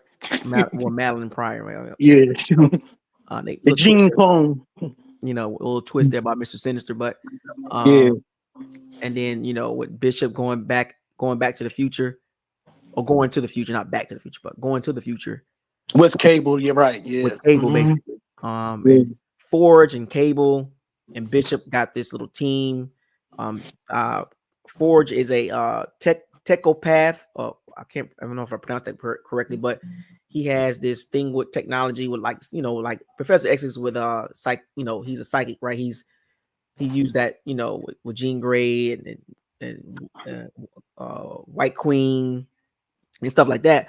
But that's how Forge is what he's with that with technology. He can make a lot of different things. He's the best one with that technology stuff. So he's gonna make something to go to the future, back and forth. Him, Bishop, and Cable. So there's a lot of Easter eggs they can go down. And they got to do it like this because they can't do it like the original X-Men. They can't do it like that because of this season is short. It's like 10 to 12 episodes. So they can't just go down the whole Genosha saga like they did in 97. They can't do, because if you go back to that cartoon, that whole saga took a long time to get past. You know, Oh, okay. even with the Jean Grey with Lilandria and Gladiator, and her Lilandra's sister. And then you got Vulcan, which is Scott Summers' brother. So it's Vulcan, Havoc, Cyclops, or they're all brothers, and then he has a son in Cable. So they hinted him, Cyclops' brother, um, Scott Summers' brother, his dad.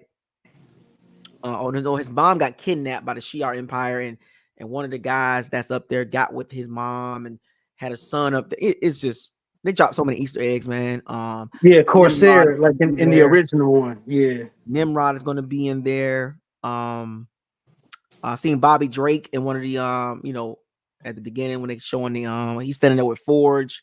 Oh, in the Earlier, intro. it's Yeah. just you know uh a lot of things that they can't really get into, but I think they're hinting at Mr. Sinister taking over for Kang. I think this is going to translate. I think Mr. Sinister is going to be probably phase 6. Him, Are maybe you him. talking? Are you talking about the MCU now? Yeah, I think that. Well, Oh, this okay. this this is going to tie in. This is like the Marvels What If. This is all the Watcher. Oh, Remember the Watcher. He was in the Marvels What If. right. You know what I'm saying? And that stuff kind of tied into the actual MCU.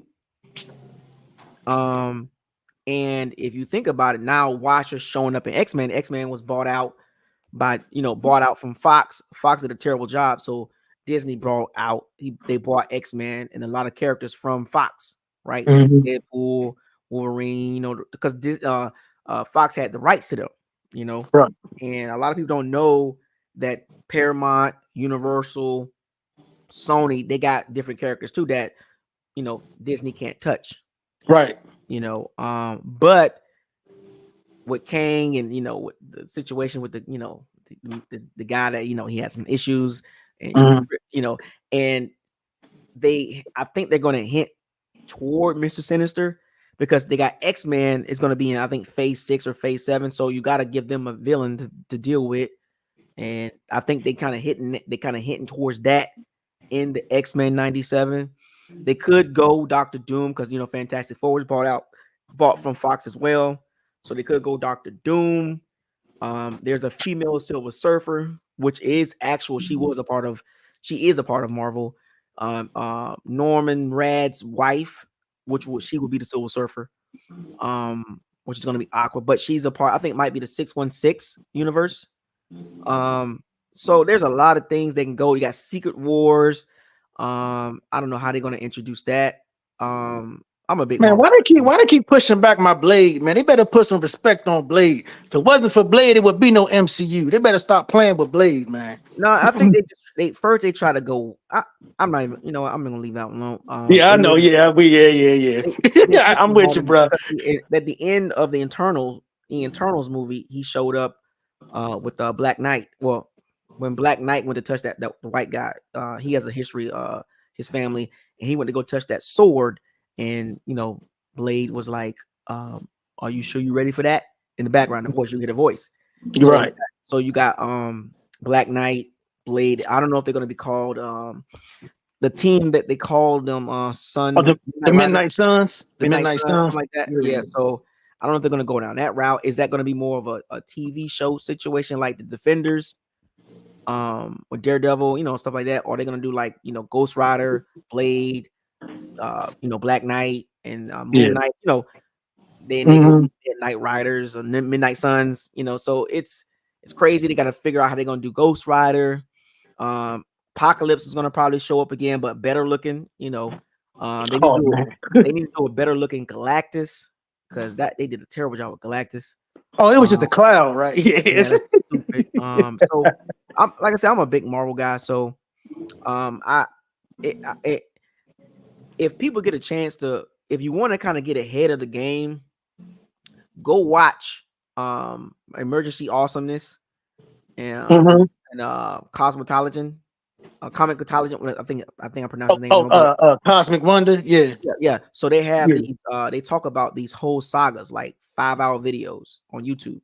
Go through the whole storyline, and like with the Infinity Gauntlet, they didn't do Infinity Watch, which is weird, but they did the Infinity Gauntlet saga, but they didn't do that right. They didn't do Infinity Watch with Adam Warlock taking over a team. I didn't like how they did Adam Warlock, and they took too long with him. Man. But he's a beast. Quasar, no supernova, which is weird. So there's a couple of cosmic heroes that they did not touch on with Quasar and Nova. They brought in the Nova Corps, but no supernova. Right. So man, they've been dropping the ball since after Endgame for real. I'm like, come on, man. This last phase with the only ones that was good was Spider-Man No Way Home and Doctor Strange. I didn't even really like Doctor Strange like that. Everything else to me was like I like Shang-Chi more than I like Doctor Strange.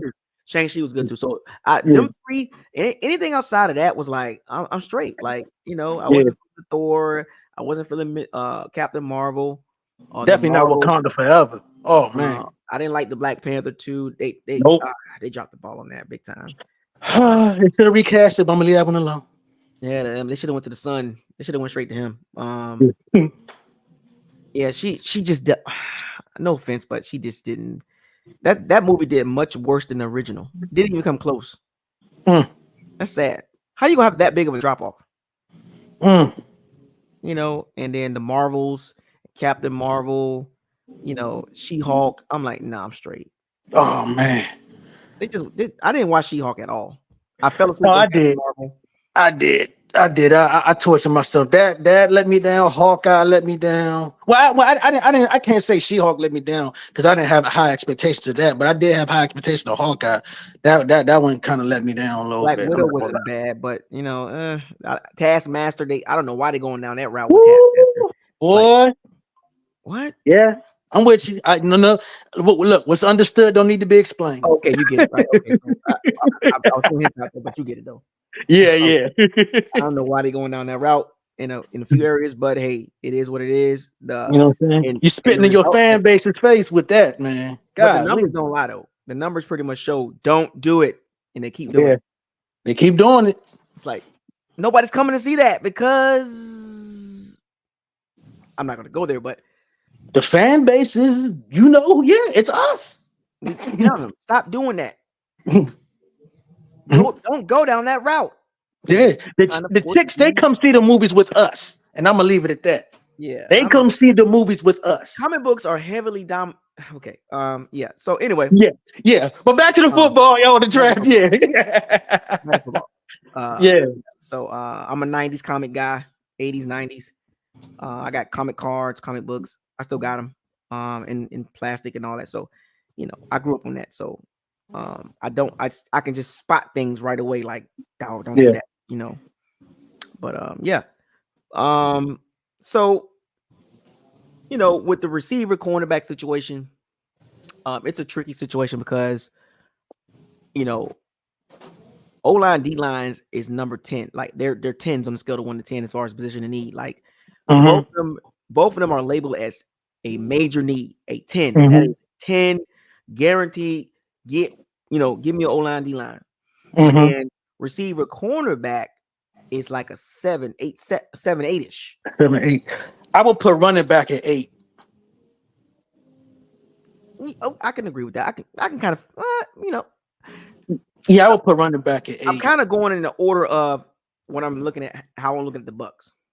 Okay. So, like I said, I went with the most important, and then the second most important positions are cornerback, as far as position groups, because I'm doing them by twos, so I'm doing O-line, D-line together. Right. Okay. I believe they're 10s, and then receiver cornerback are pretty much on the same playing field. You can go 8, 7.5 with both of them, or one or the other.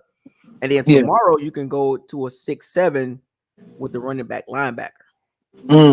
You know what I'm saying? And quarterback, and people not want to hit this, but it's the least as far as position of need. Yeah, because that's the future. But if we talking about like right now, yeah. And the Bucks need starters.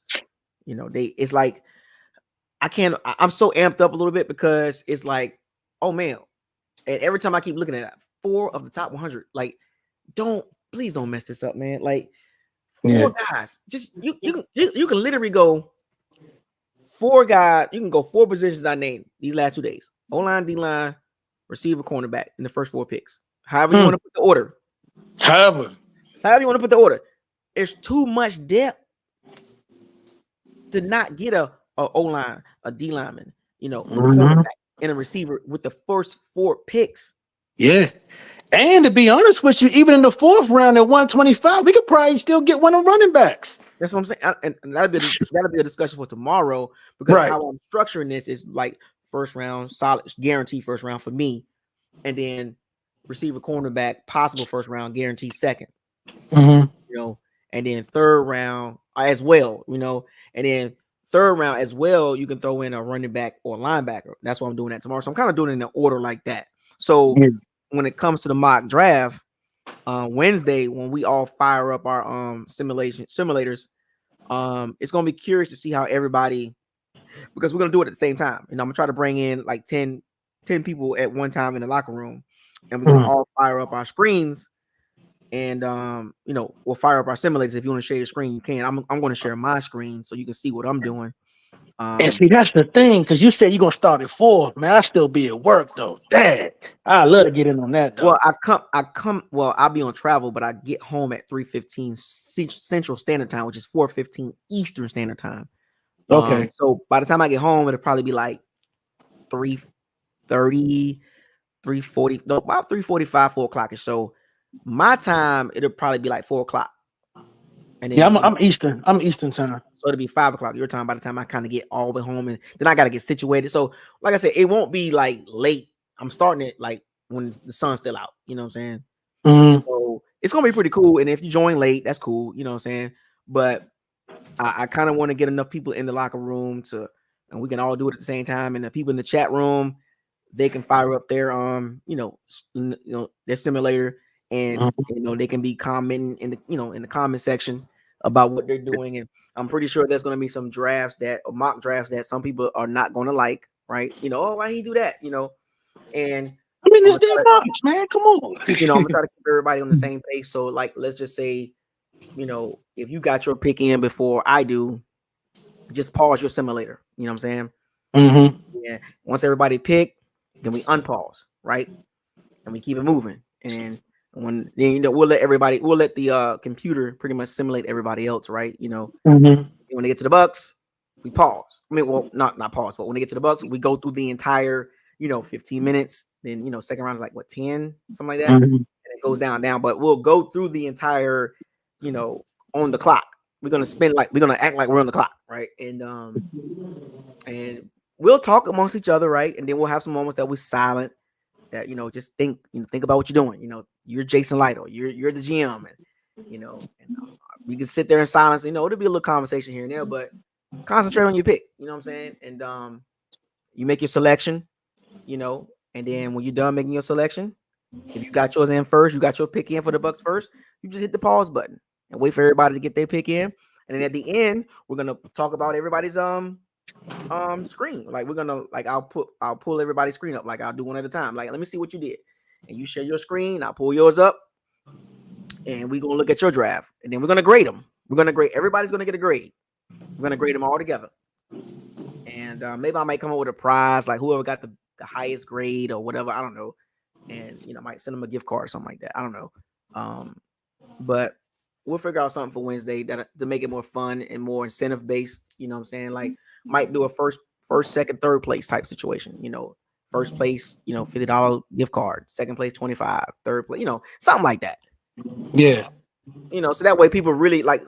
I really want you to like do the mock draft. I really want you to try to like draft as close as you can to Thursday, because last year my mock draft came out pretty decent, and the Bucks picked like 3-4 of my guys that I actually in my mock draft. So it was like, oh, Yeah, I do one almost every day, man. Like, cause I be coming up with different players almost every day. I mean, I might have like one or two that I had like in my previous ones, but I've been coming out with different, because it been some people that have been falling, and then I be getting trade offers, man. And them trade offers, I'm like, right, but we're not gonna do any trades though. No trades. yeah, I gotta make a okay, team up, right? So it's gonna yeah, be straight up. Turn all the trades down. Turn the trades down.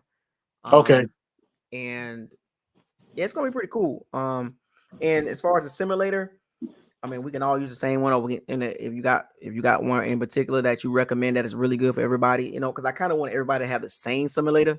That way, it's easier to kind of deal with versus yeah. you might have PFF simulator, or Football America simulator. You know what I'm saying? It'd be all over the place.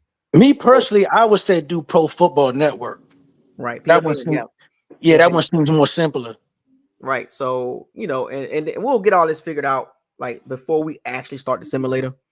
Like, we'll have the conversation, have everybody in the locker room. We'll have the conversation. All right, go to the website, PFM, per se.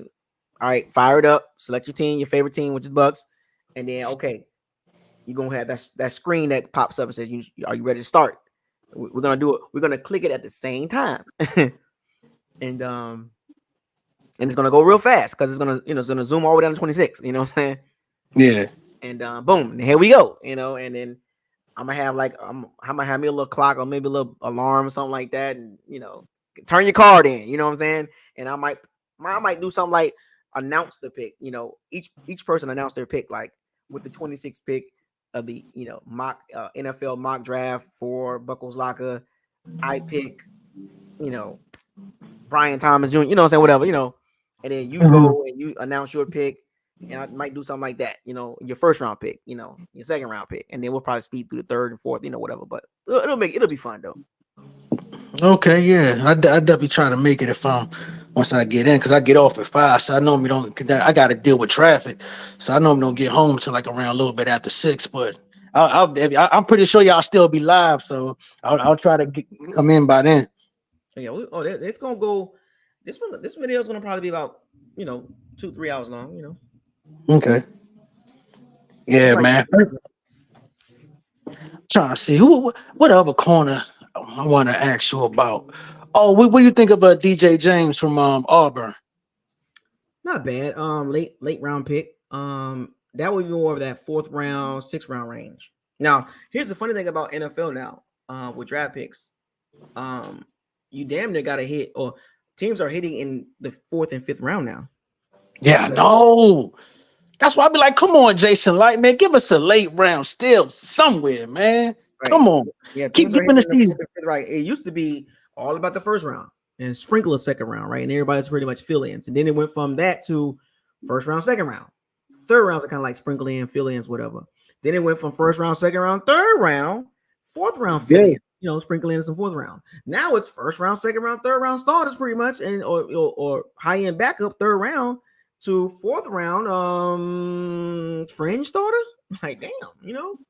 yeah, and they So be it, killing me because I forgot what's that edge rusher who was a 5th round pick not too long ago. God, I can't remember his name, but he what was team? a fifth. I'm trying to think. I don't know if it was last year or the year before, but he kind of made some noise. I'm like, dang, this dude was a 5th round Yeah, pick. it's like that every year now. The last 3 years has been like that. Teams are really putting it just showing everybody your area scouts, your regional scouts, your football, your player personnel director, the draft VP, draft director, coordinator, college director of college scouting us whatever department. They're putting time in it to it. They putting time into these later rounds now because their guys are popping up and they're starters Instant. instantly. So, and it's gonna happen like this year. There's gonna be some guys in the first round that, but there's gonna be some guys in the second, third, and fourth round. Like, damn. Then there's gonna be a couple in the fifth. You're like, what? So Man, don't be I wouldn't be surprised if you see someone who come out in the 6th round that makes some noise. it's gonna happen. It's gonna look. We get the last few years. It's been like that, and we haven't been one of the teams that got lucky with it. Hopefully this season with 4 of the top 100 players, it's almost like if you put up the top 100 players and as they come off the board, you just take them off the board. Cool. And by Yeah. the time you get to 26 and 57 and 82 and 90, just pick the guy. Is he in the top 100? Okay. I don't get it. It's weird. Oh man, he be killing me with that, man. Trying like the smartest guy in the room. I'm like, man, Jason, like, please, man, stop this, man. Just Just pick, make the obvious choice. and I'm pretty sure out of all the picks, there's going to be 1 or 2 head scratches. Like, oh man, and he just has a track record with that. So it is what it is. It's just I'm at the point now. People already know I'm not the biggest Jason Light fan. I'm super lukewarm on him because people try to cover up the blunders, and use the Super Bowl as, oh yeah, all we need is a quarterback. No, man, no, that wasn't the case. And for all the good that he's done, which is outstanding, but you can't ignore missing entire drafts, kicker in the second round, 2021, 2022 draft class. You can't just ignore that. 34-62 prior to Brady as a GM. That's not top 5 GM. You know what I'm saying? Like, come on, man. Like, I've done this for several years about Jason Light, and people just seem to just keep ignoring the overall picture because they enamored with Tom Brady saga. And Yeah. they use it as a crutch to justify Jason Light, and then they'll use it as a crutch, and then they'll pick out the Mike, they'll pick out the Tristan Wirfs, the Winfield Jr., the Chris Godwin. They'll pick those guys out, but then completely ignore pre-Tom Brady, and they'll ignore the 2021 and the 2022 draft classes. Like, oh, it's not a big deal because you can't hit them all. Yeah, he's not hitting them all, but he's damn sure missing too many. Too many, too many. And to be honest with you, I had to unfollow the Bucks Facebook pages, man. I can't do it no more, man. Cause I just be like, man, y'all just don't get it, man. It's like they churn because we resigned William Gosen. I'm like, what? Like No, y'all celebrating this? I'm like, come I don't on. like none of them. I'm No. like, man, y'all just settle for mediocre, man. It's like, oh, Yeah, I don't rock with the Facebook groups. It's terrible. They're terrible. It's bad. yeah. I had to unfollow, man, because I said, you know what? I'm just gonna give myself a headache trying to explain to these fools, man. Nah. I don't even waste my time. I mean, I can probably hire, or not hire, but appoint somebody to be like an admin and kind of get it going in BucosLocker Facebook group. But maybe I They might do don't, it this year. oh, I wouldn't even wait because even when you post stuff and people be coming like, man, y'all are just some disrespectful. Like, Yeah, God. I don't do well with that. So that's just me though. Yeah, man, I hear that. But yeah, if we can get I would say if the Bucks drafted Malachi Corley in the second round, I'd be cool with that because I think that's the receiver I'm looking at right there. I really like something about him, man, and they call him the Yak God. Mm-hmm. And ooh, do we need that? Bad. We need Yak got bad. Dang, because I think he like 5'11", Mm-hmm. 200. That dude, man. I think he like 210. No, he's like 190, like 193. Oh, okay. But yeah, but to be 5'10", 5'11", and be close to 200 pounds, that's pretty stalky, man. Right. Y'all love to get him, man. Put him in. Hey, he'll probably start over Godwin. If Godwin keep getting hurt. Well, it's gonna be interesting to see how this works out for the Bucks. But they must get one. You got to get a receiver in the first 3 rounds. Gotta get one. Yeah, at least if not four, if not fourth round. But yeah, I don't want no with the 220th pick.